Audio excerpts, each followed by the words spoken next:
and welcome to Common Censored. I am Lee Camp, and to all of our surprises, Eleanor is here. Eleanor Goldfield. I made it. With me as always. You couldn't stop me. I know that you wanted your own show. I know. I really was aching for my own show. But no, you got back in time, and we're going to discuss where you were in a few minutes. But by the way, this is the show where we talk censored stories and people, sensible solutions, and common ground movements to fight and build. And sometimes other stuff. Put some real zest on that one. I'm trying. I'm trying. We're both a little loopy, so forgive us as we dive into this. Loopier than normal. Yeah, you've been traveling endlessly for like 10 days or something, and I have just been plastering my brain through various things. Various substances I've been intaking. No, I'm kidding. Just working on the various shows and such.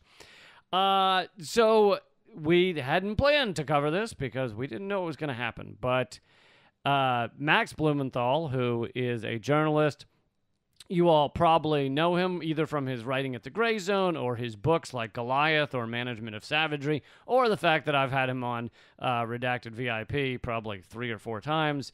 Great journalist, done a lot of important work, and he was arrested this past weekend at his home. The D.C. police did like a SWAT-style raid where they surrounded his house here in D.C., and told him if he didn't open up and come out or whatever to be arrested, that they were going to break the door down. They then arrested him, shackled his hands and ankles, and kept him for 2 days, refusing to give him a phone call or call his lawyer. And all of this, they claim, is connected to a assault charge that he was never told about, connected to or at the Venezuelan embassy 5 months ago, when the Venezuelan Embassy Collective, which Eleanor was a part of, and I was outside on a few days, when that was going on 5 months ago, Max was not inside, but helped get food to the people inside the embassy who were, as you'll recall, holding the embassy as space on the behalf of the Venezuelan government, which had asked them to do that. And was reporting on it. And Max actively. was reporting on it, yeah, and at one point was helping them get food into the building because the cops weren't allowing food in. And someone, because there were a bunch of right-wing extremists outside, they would assault people, and at some point one of them claimed to the police that Max had assaulted them, but it's completely untrue, completely made up, fabricated. Max has said 100% not true. Well, and the National Lawyers Guild actually released a statement about this. What's interesting, the arrest warrant is not only 5 months old, but it's been previously denied. Oh, I didn't know that. Yeah, so this is in the National Lawyers Guild. If you just Google or go to nlginternational.org and search for Max Blumenthal, you'll find it, and there's a statement by the NLG. Folks might recognize them. If you've ever been to a protest, they're the folks with the bright neon green hats, and they basically observe things like this, and also, of course, step in when bullshit like this happens. But yeah, that warrant is not only 5 months old, had been previously denied. So, completely false charge, denied warrant, 5 months old. He's arrested in a dramatic fashion and held without a phone call. And just to give one more thing about, a bit of detail about outside of the Venezuelan embassy, is the right-wing pro-coup. These are people that claim to be pro-coup protesters outside the embassy. They were very violent and screaming racial epithets, screaming homophobic shit, anything they could do to just be cruel and upsetting. And, they would, when Medea Benjamin, who's about 5'2", the creator of Code Pink, would walk on the side of the street that was allotted by the police to the pro-coup protesters, she would be surrounded. They would scream, words that I probably shouldn't even repeat on the podcast here at her. And the assault charge is this much funnier in that they would assault people and the cops would not do a thing. They'd watch. You could say to the cop, this guy just assaulted me, and the cop would turn the other direction. But if the anti-coup peace protesters, the peaceful activists, Code Pink, etc., were to knock the bullhorn out of their ear or push someone out of the way who was intentionally trying to block their path, or even, just try and throw food up to then they would get arrested by the cops. So the cops would arrest the peaceful protesters while leaving alone the kind of fascist pro-coup people.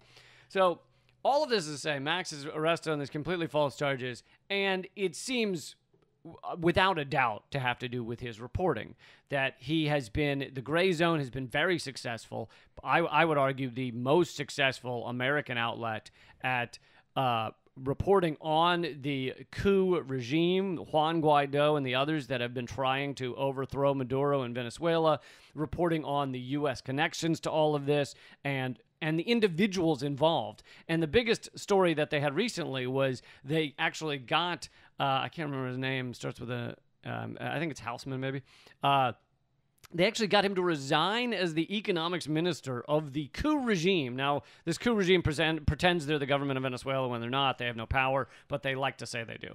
So they're pretending they're the government of Venezuela, and they have an economics minister. And he is a professor at Harvard as well.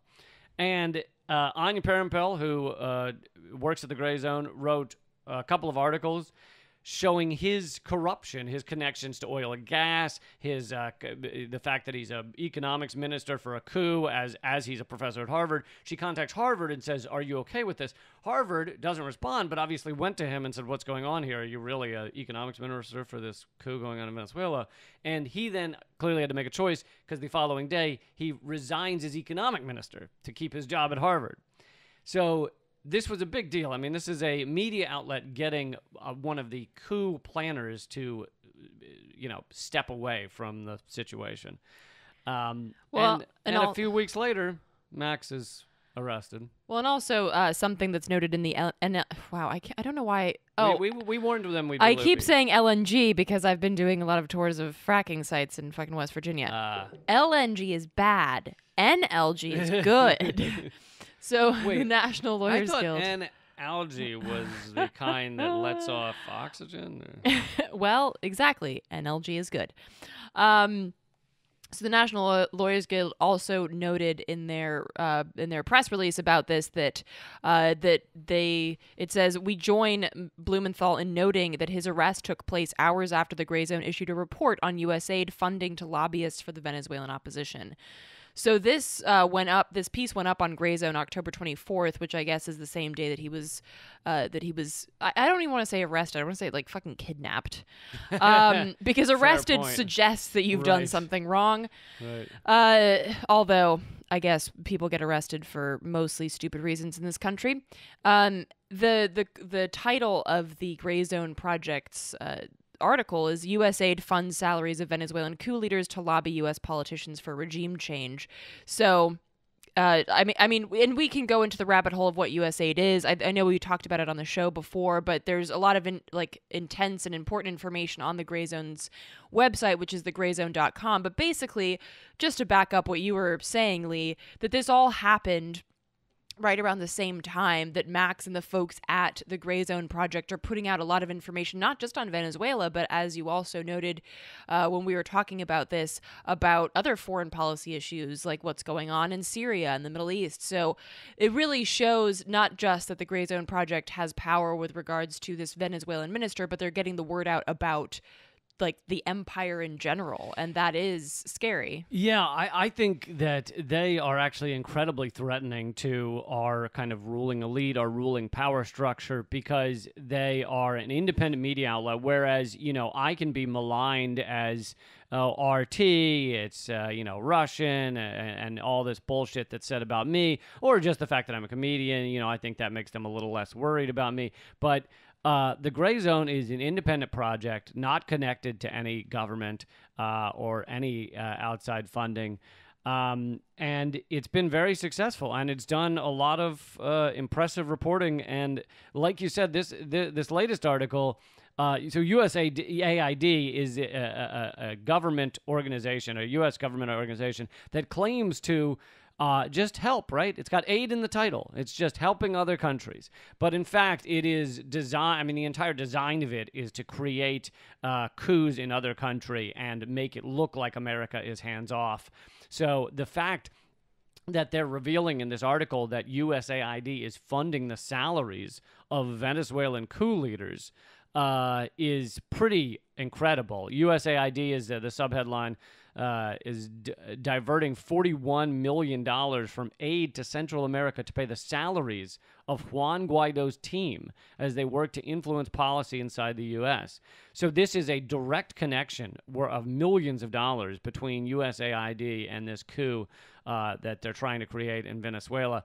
And as you mentioned, it's not, I think that, I could be wrong. It could be exclusively connected to this Venezuela coverage, but I think that our ruling elite, our military industrial complex state, is unhappy with a lot of the coverage that they've been doing that you can only get at the Gray Zone. Now, I'm not saying they're the only one doing fresh news. There's other sites covering other things very well, but there's certain things that they cover that that I don't see anywhere else. I mean, such as the funding, the fact that the U.S. Armed and funded most of the militias that our mainstream media is now freaking out because they're going after the Kurds. They're attacking the Kurds, and I understand why people are, our media can rightfully get upset about civilians, innocent civilians, but they don't get upset about any other innocent civilians and just the Kurds. And they're not mentioning that we armed and funded most of these militias that are doing this in the past.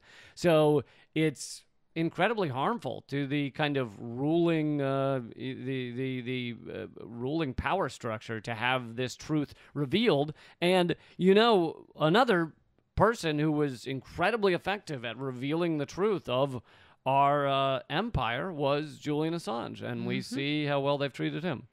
Right, and this, I was just going to say that this is not something we haven't seen before. That doesn't make it okay, and that doesn't mean that we should, kind of sit back and be like, oh, this is the new normal.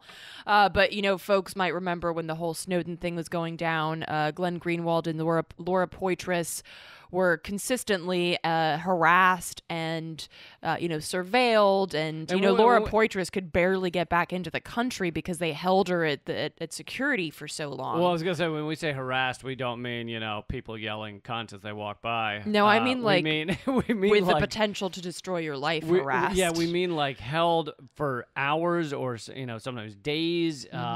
And all kinds of threats, they're told that, okay, well, you give over all of your information and all of your laptops and everything, or else you're going to be locked up for the rest of your life. And, it's tough for your average person to know whether they can make good on these threats, whether this is something they really need to do and stuff. So incredible harassment. Glenn Greenwald's boyfriend, who's also a government official. I thought it was his husband. Oh, sorry, husband. They got married afterwards, so. Boyfriend at the time, husband now. Oh, okay. Not that it matters. It's just, I don't even believe in marriage, but that's not the point. I just wanted to get that. You got to get your facts straight. You're like, this thing I don't believe in. I just want to make sure. Did it happen or did it not happen? Okay, we talking federal paperwork or not? Because love is not love until you signed on the line. So anyway, he was trying to fly back to Brazil. He's actually a Brazilian lawmaker now. And he's in their Congress or whatever they call their Congress. Parliament? Maybe. Is it a parliament? Whatever. You can see how much I study my Brazilian government. And they held him at the Heathrow for like, I don't know if it was more than a day. It was like forever, and really made it sound like they were going to like just lock him away forever and throw away the key because he was connected to Glenn Greenwald, a reporter reporting on what Edward Snowden was revealing. Yeah, so I think this is, but just like and we're actually going to talk about the anti-protest laws in later, but this shows, just like with those anti-protest legislation that they try to pass and sometimes do pass, it shows what they're afraid of. And it shows what's working. So what's working is direct action. What's working is journalists telling the truth and not being afraid to tell the truth. This is the shit that works. And this is when they push back hard and send a fucking SWAT team to your house in order to arrest you on a bogus 5-month-old previously denied fucking warrant. And they must know that this is going to get thrown out because it is 5 months old. It is But again, denied that's warrant. not really the point. Well, that's what I was going to say, is that this is designed to just make your life kind of hell, make you worry, could I end up getting locked up for nothing, and slowly try and push journalists or, anyone speaking the truth in a big enough way to a point that they get scared and they stop speaking out. Exactly. We saw it in all kinds of ways in the past, although it's easy to forget our history, but with COINTELPRO and the CIA and the FBI back in the 60s and 70s, it was well known that they would harass, infiltrate, anything they could do to make people scared and paranoid and decide, do I fucking really need this? Do I really need to keep speaking the truth, keep speaking out like this? But we both know Max, you more so than me. But I don't see him stopping. I see him using this as a jumping off point to just push harder. He's hard as nails. But it also reminds me of a Mother Jones quote, and I was reacquainted with Mother Jones in my trip to West Virginia because she organized with the coal miners there. And one of her quotes is, "I'll tell the truth wherever I please," and that is the paradigm that we have to operate in, and that's the paradigm that obviously Max and the folks at Gray Zone Project operate in too. And so what we should do, regardless of whether you're in media or you're not, we should support these folks in their truth telling, spread their message, continue to spread their message, and not be afraid and not back down. Maybe even donate over at Gray Zone, because I believe they take donations over there, and yeah, just support independent truth tellers who are, they're facing a real uphill battle, and I guess I'm kind of lucky that so far for me it's just been endless suppression online. Nothing, no threats of arrest yet, but if I get just the right joke, I think I could get up to that level. Anyway, and for those of you wondering, Max is fine. He's out and about now and talking with his lawyers, and obviously going to fight these ridiculous charges. Another thing that this is the last thing I'll say on it because I know we got to move on. But another thing this does is they're hoping they'll throw a bunch of charges at someone, hoping it doesn't matter how ridiculous, hoping that they'll ultimately plead to the lowest. And then you can just make it so they have a record, so that in the future they can say, hey, this is a convicted whatever. Right. He convicted of assault, pled guilty of assault, and you don't know the circumstances. Sometimes people are bled dry by lawyers, and they get to a point where they're like, I just have no choice. That with John Kiriakou in court, he ultimately had to take the plea deal because they weren't going to allow him to enter any evidence into the jury, and they were threatening him with 18 lifetimes in jail or whatever it was, and they're like, we'll give you 2 years if you just plead to the lowest charge. And ultimately you're like, well, fuck it, I just have no choice. Okay, let's see. I'll get back to the news update in a second, but Eleanor, where were you? let's skip to that segment real quick. Sound like my mother. And we're gonna go. Why haven't you called? And we'll go into this deeper next week or soon. But yeah, I need a little bit of time to process. But just a quick rundown. So basically, where I've been for the past 10 days, and why Lee was originally going to do the podcast by himself, but he missed me too much. No. No, it's that you were like, I don't think you can fucking handle it. You can't handle the truth. You can't handle the truth. Great Nicholson. At least not by yourself. We got to handle the truth together. It really you need a buddy system for that. So I've been in West Virginia, and so predominantly working on coal and fracking issues. She is a coal miner. No, but I am a proud redneck because I finally fucking learned where that term comes from. And interestingly enough, I grew up in North Carolina where there are a lot of quote unquote proud rednecks, but they use the bastardized version of that term. And what the reality of the situation is that it comes from the mine wars in the early 20th century where folks came together. And I'm not talking just poor white folks, but for possibly the first time in U.S. history, black folks, white folks from all over, Europe and, Latinx folks, immigrants from everywhere, plus, black folks came together and marched and struck against the coal companies for basic human rights. What year was this? This was in the early 1900s, so they're like 1920-ish. I can't remember exactly because, again, I'm going to process this and get back to you because I'm slightly brain dead at the moment. But early like 1920s, and they wore these red bandanas around their necks to basically like show solidarity and to show who was who and like on whose side we're on, so to speak. And this is kind of on the Kentucky border, so it's the southwestern part of West Virginia, which is still home to a lot of mining operations, mostly MTR, which is mountaintop removal, which you see in the southern part, predominantly in the southern part of West Virginia. But those grow back, right? Right, yeah. Real quick. Yeah, real quick. Just like you would grow back your head if I just cut it off. Right. And there's a lot of comparisons there as well in terms of like the natural ecosystems of a mountain, with, like comparing that to a person's head. So like that's where the real term redneck comes from. It's a sense of solidarity and pride and really like very socialist. And of course they tried to just compare it to communism at the time and in order to just shove it under the rug and, call them like, make them part of the Red Scare. But in reality, this was something that was quote unquote homegrown in the United States. This had nothing to do with Russia, had nothing. This was workers coming together and realizing that the only thing that they had was each other. And the only thing that they could use to leverage was the solidarity and their shared power.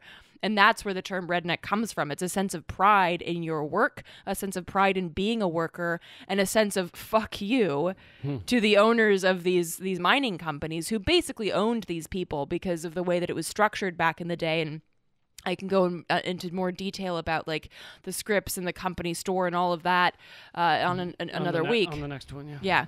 Yeah. But basically, that's where I've been. I've been all over West Virginia, the southern part, the central part, and then finally the northern part. But it's been an intense and very powerful journey, not like all over the spectrum emotionally and socially and politically.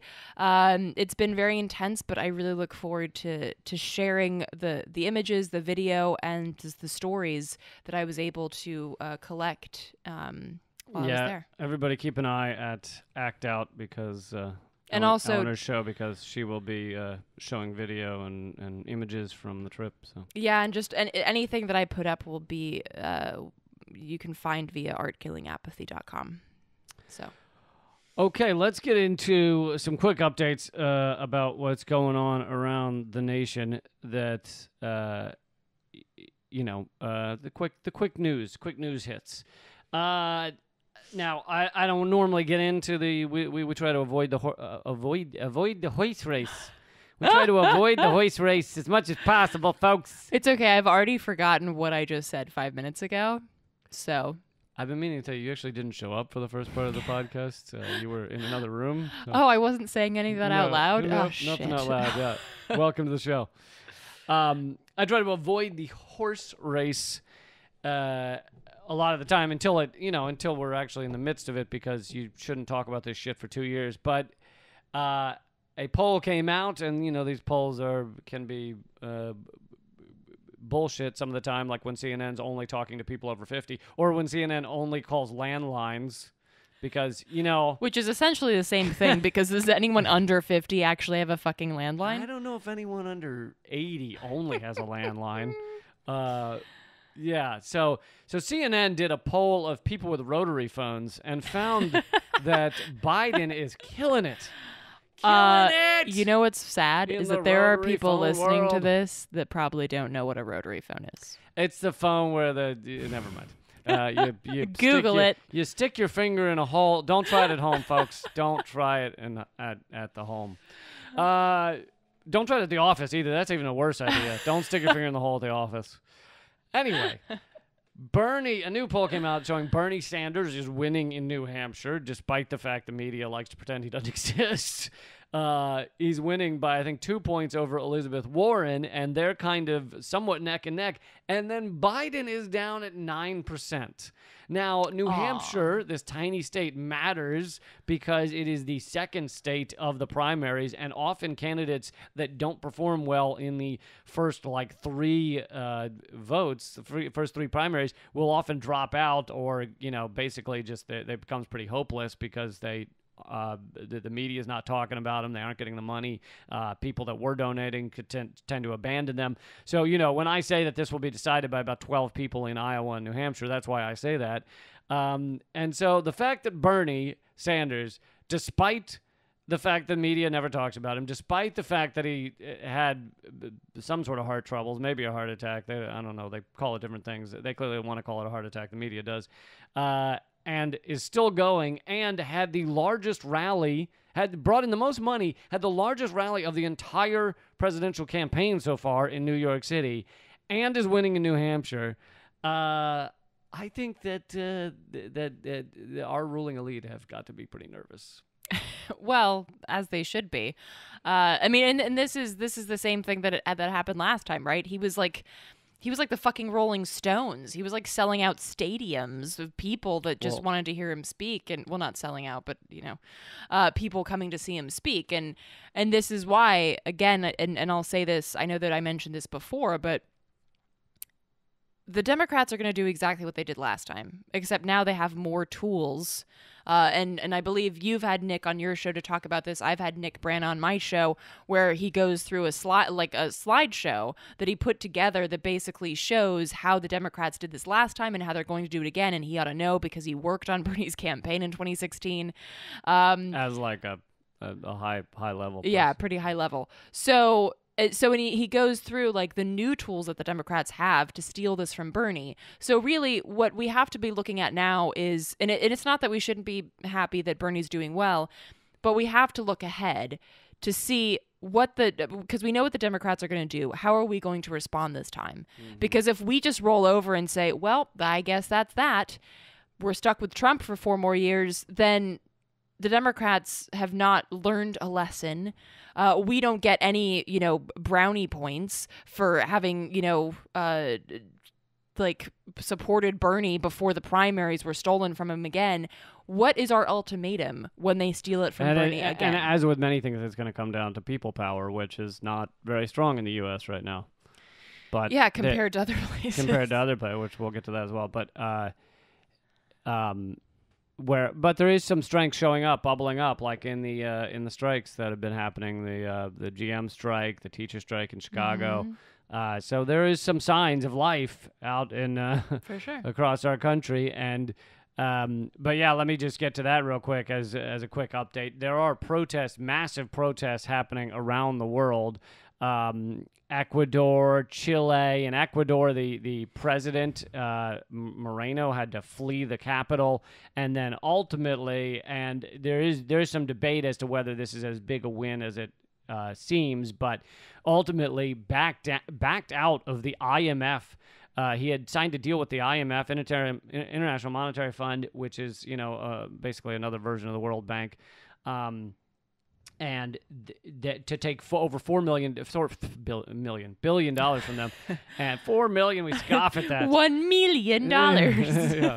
$4 billion, over $4 billion. I think it's like $4.9 billion or something. And in return, of course, that means massive austerity for the people. So this indigenous-led huge protest in Ecuador got him to back out of that, which is pretty massive. However, I think there are many people that are saying this protest needs to continue.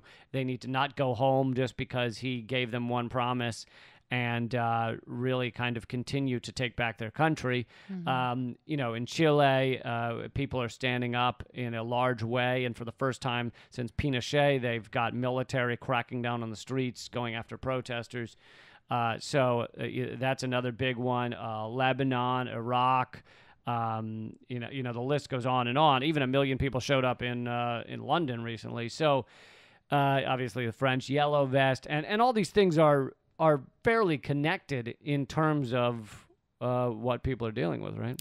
Well, yeah, and I mean, I think across the board, you see extreme income inequality. You see people dealing with the fallout of neoliberal policies and capitalism that is spiraling out of control and taking everyone with it. On top of that, you see climate change and folks not dealing with that. You see a growth in the military industrial complex and a lot of this, of course, ties to us. You mentioned Pinochet. That was our guy. And since those days, I mean, those wounds are still very, very fresh.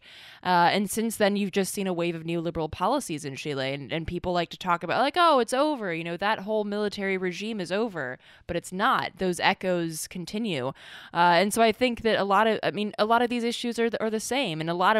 And this is also such a source of power if we look at it the right way, right? Like, so many of our issues are shared. Mm-hmm.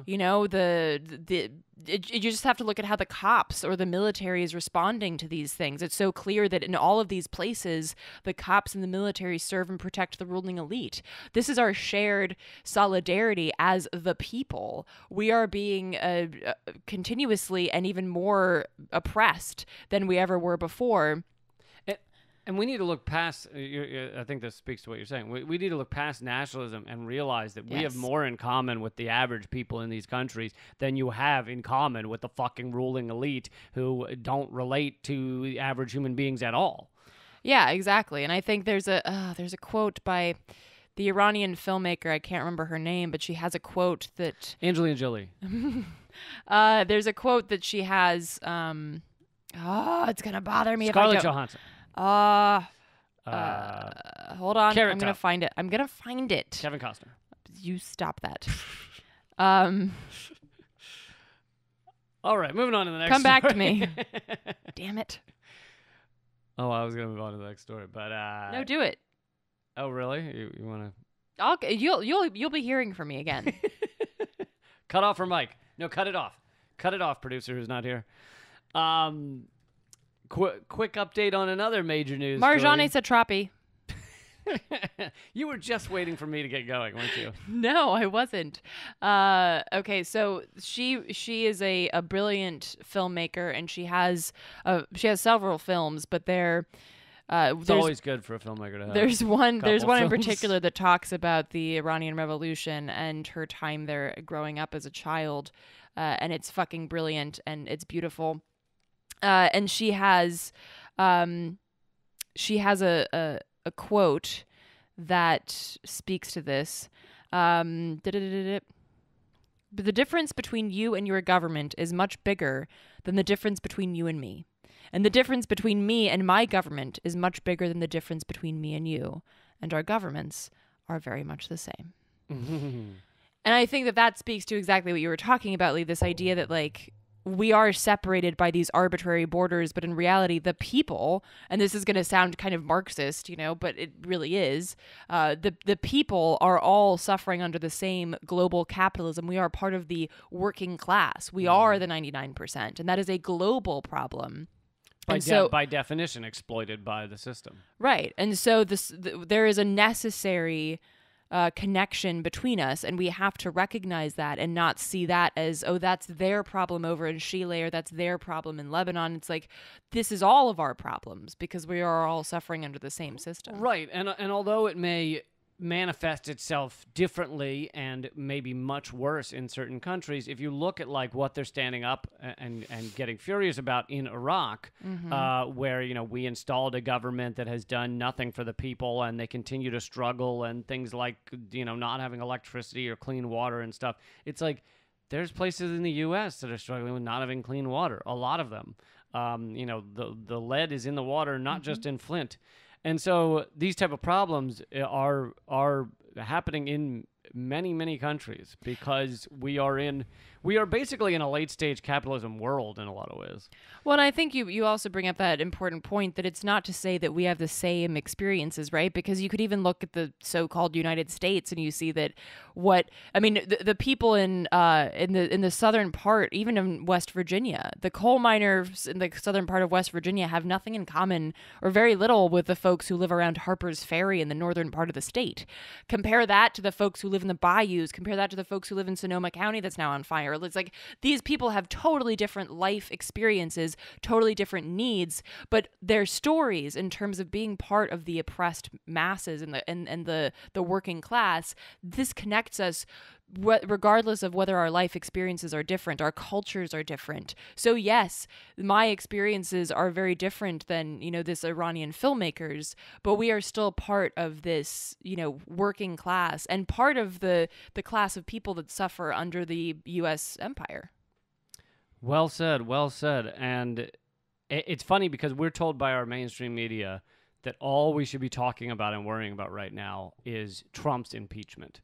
And Trump's corruption is not something to laugh at, but the reason they're going, the factions of our ruling elite that want to bring him down, the reason they want to bring him down is because he reveals their corruption in a larger way. He says it out front, and the nation is seeing it in a grander way than we've kind of ever seen it. It's not because he is more corrupt than past presidents. I mean, obviously his corruption that he could possibly get impeached for was going after revealing Biden's corruption that was equivalent, if not worse, as vice president. So we're told to focus all of our energy and all of our ire towards this impeachment of this corrupt president so as to, and this is one of many reasons, but so as to get us to ignore the fact that what we're really furious about is the same thing that unites all of these protests around the world. Yep. And let's get to one more quick news story, which is, before we dig in a little deeper on one of them, that Trump announced that Abu Bakr al-Baghdadi is dead. The U.S. killed this so-called leader of ISIS. And there's a few things that I find hilarious about this. One is that, there's this leader of ISIS, and then we kill one, and we kill a second lieutenant, and there's a new second lieutenant, and they need this machine of ISIS to keep going on, even as they kill these people, assuming this is legit and they did kill him or whatever.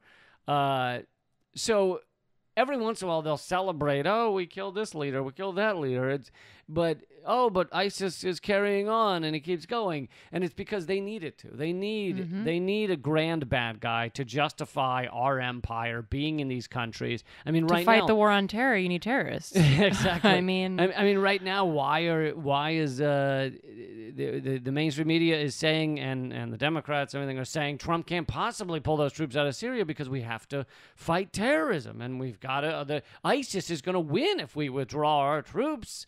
And so they just want to keep the funding and the energy behind us endlessly, upending these countries, destroying these countries, making sure they aren't able to become strong and independent themselves.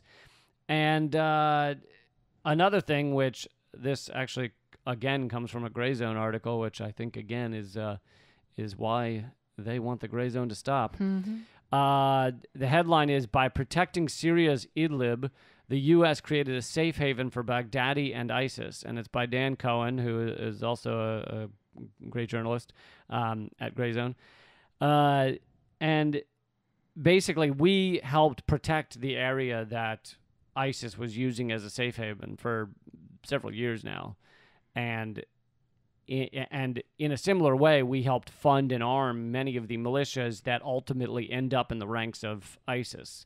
So while we may not directly hand arms to ISIS, ISIS ends up getting a lot of these things, and it seems nonsensical. Why would you fund and arm people that end up in ISIS? But it's not nonsensical if you realize that ISIS is serving the purpose of our kind of endless war on terror that has also allowed them to take away our rights.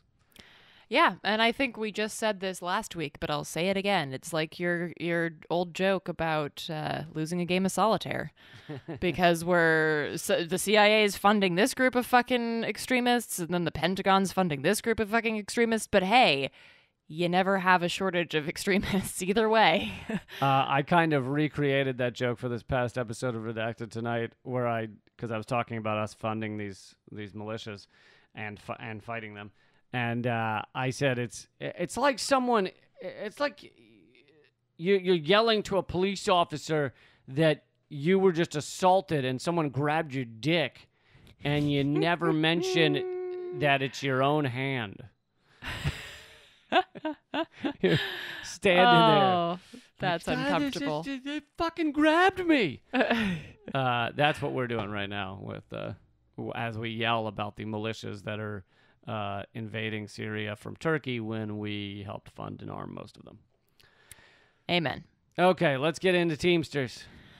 Okay, so Lee, you just mentioned this earlier. The Chicago Teachers Union is on strike, they're still on strike, right? I believe they're still on strike. Okay, you'll have to excuse me. I've been literally off the grid. But so West Virginia is the second most rural state in the United States, and therefore cell service is spotty at best. So I was like literally off the grid for much of the past 10 days. So it was like 2 days ago that I realized California was on fire. So pardon me if I'm a little bit out of it.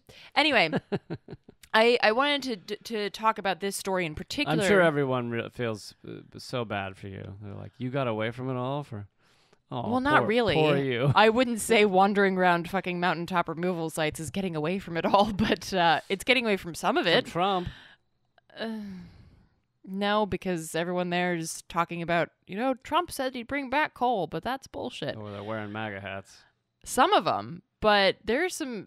I mean, West Virginia has a severely radical history, and a lot of folks are trying to revive it. Anyway, that's for later.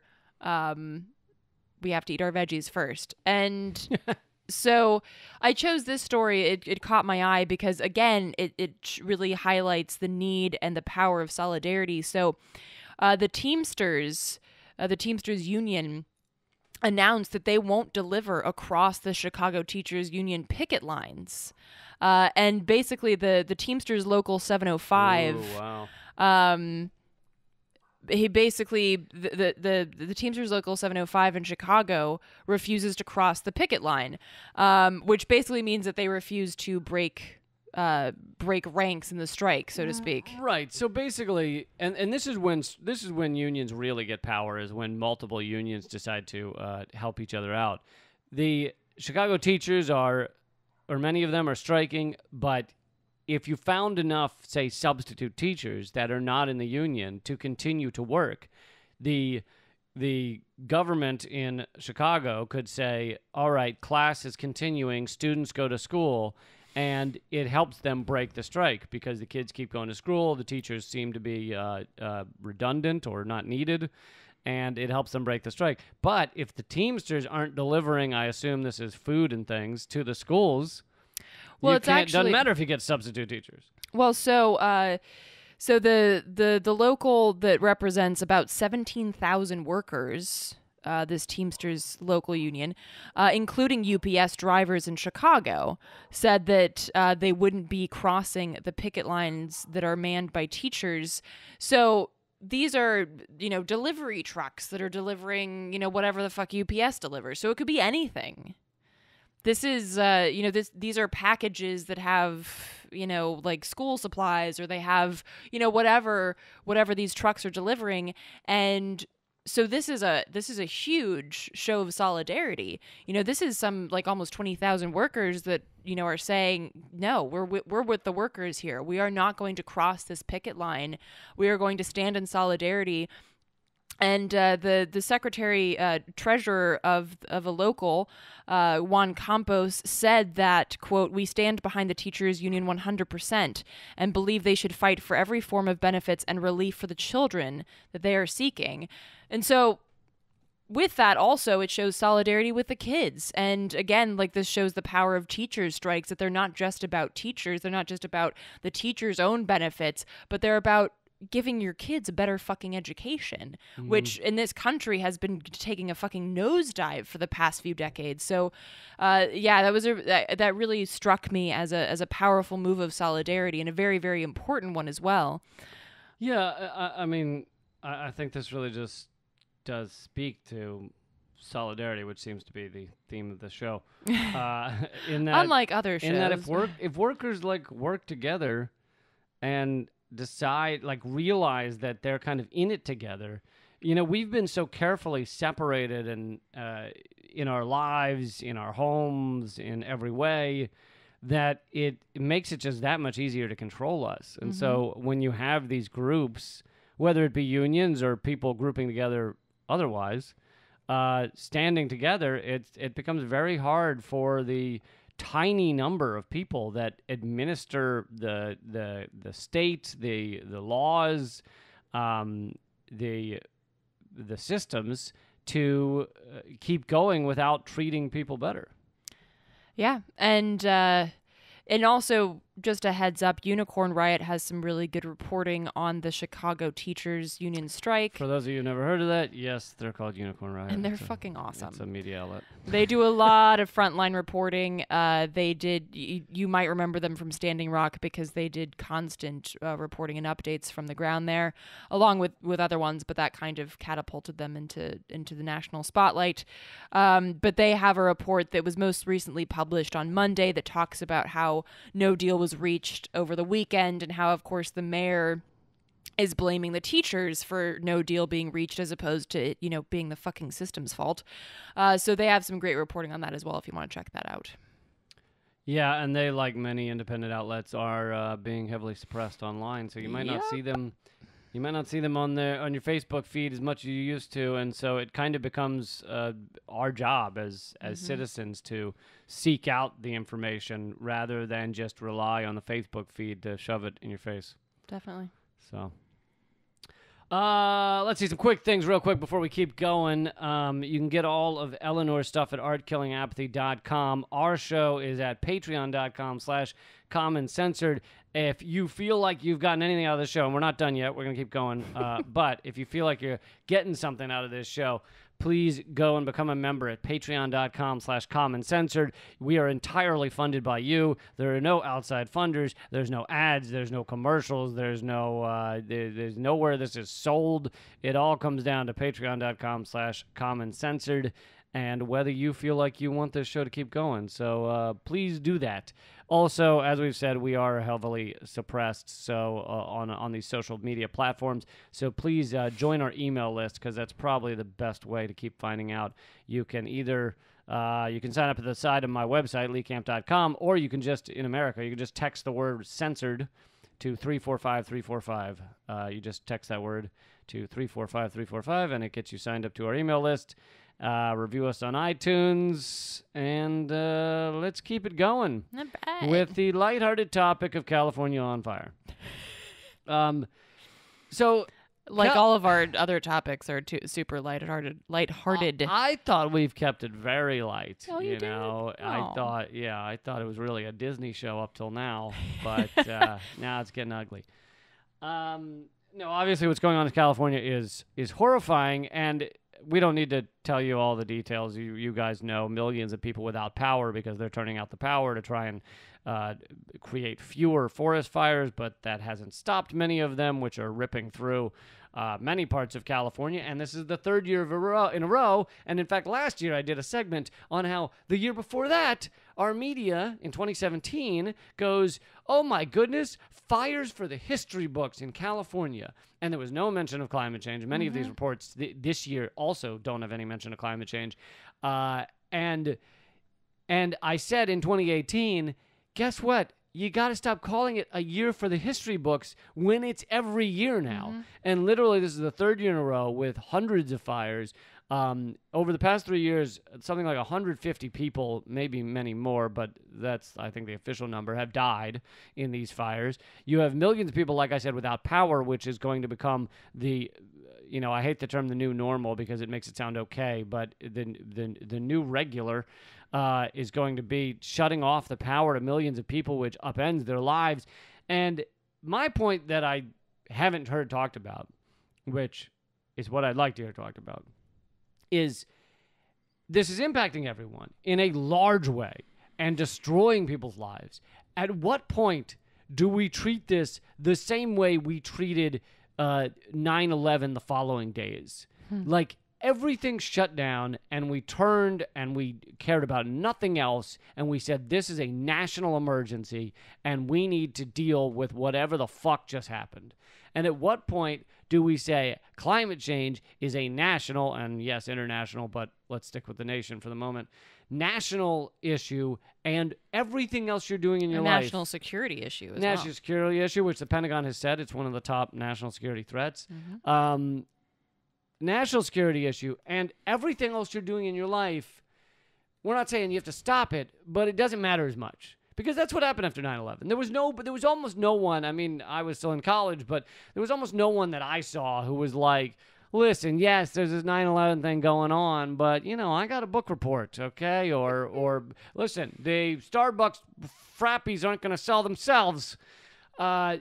People might have gone into work, but they knew their work was not as important as what we were dealing with.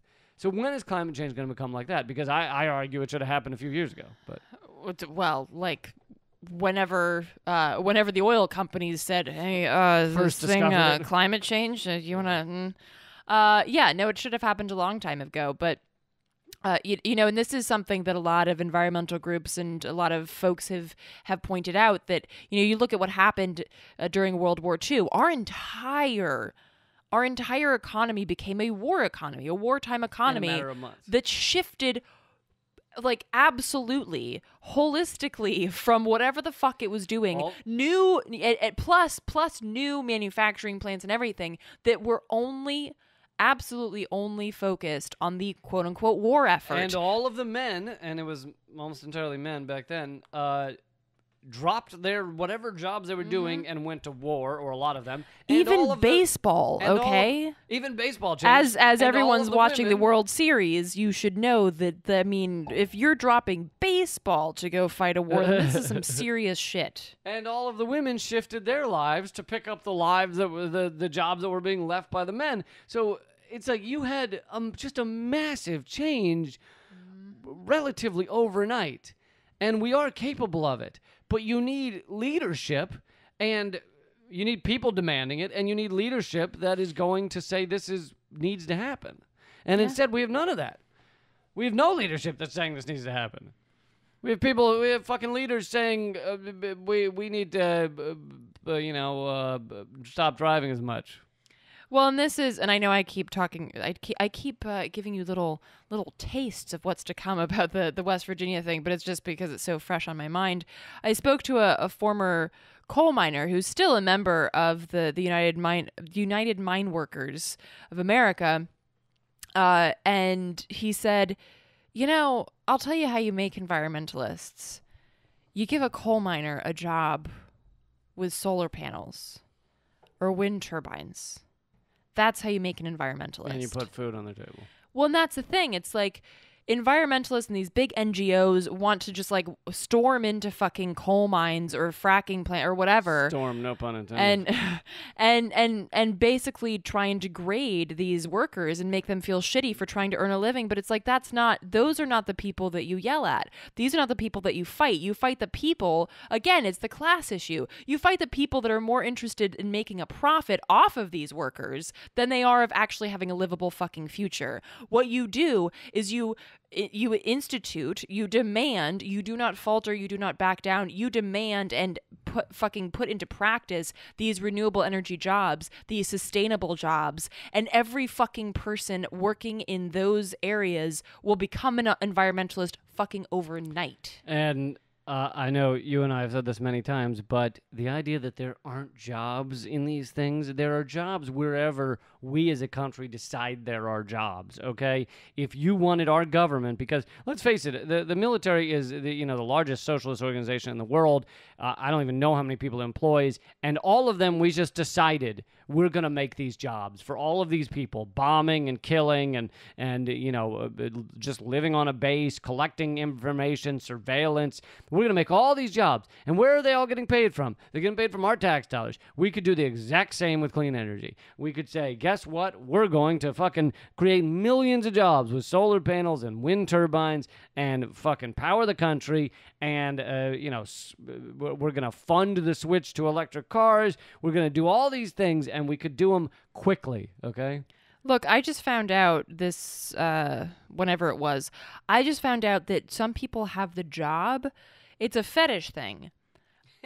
Guys, and it's usually like rich white dudes, will pay a sex worker to tell them what to do with their money. It's called like the accountant fetish. Stop. No, I'm serious. They want to be dominated monetarily. That is a legit fetish. So people get paid to tell rich white dudes what to do with their money. Dude, while wearing like a black leather corset. I'm just saying, if that's a fucking job. How are those people, men or women, how are they not like, I'll tell you what you do. You can fucking give me all your money. And the guy's like, no. Yes, give me all your money. Like, that's what I would do. It's all about nuance, Lee. Yeah. Come on. I'm just saying, if that's a job, so is planting a goddamn tree. Just saying.